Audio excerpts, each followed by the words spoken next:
Hey everybody, this is Bruce Stinger. Hope everybody's doing well out there in the land of trading. I want to kind of go over some things that I heard yesterday. I was on a call and people were asking about the new IPO coin, COIN. And I gave my take on pre-IPOs and companies that are just coming out fresh out of the gate. Typically, if you take a look, I always look at law of averages, and the law of averages state that when you take a look at most IPOs, they end up popping up to the upside, and then they end up fading. And some of them fade pretty hard, pretty quick.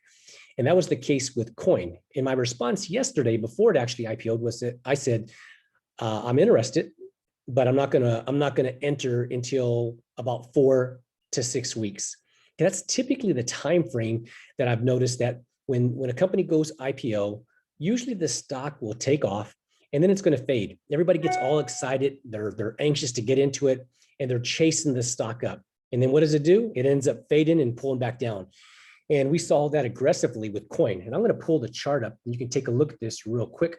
Let's see if I can share my screen. Here it is.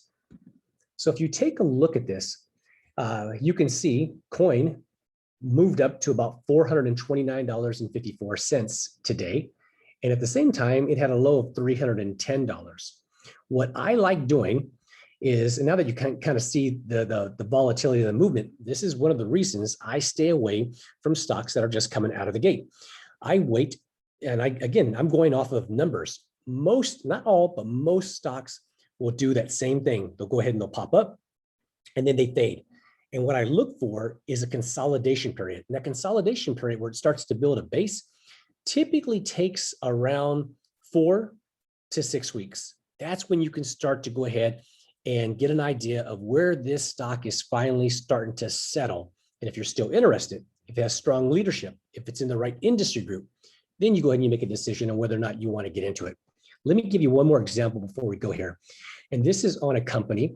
Let me go ahead and share my screen one more time. This is on a company called Roblox, right? So Roblox. Let's go ahead, RBLX. And you can see here, they went ahead and IPO'd.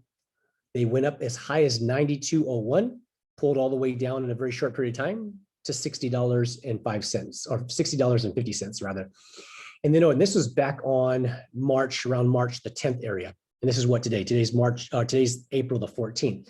So again, pretty much in line with the time frame, about 4 to 6 weeks. Now we start to see this stock starting to form a base. It's kind of trading back and forth, and now it's forming a base, and now it's starting to break out at this point in time here. So now, and then even then, we saw it move up, and I had my eye on it today.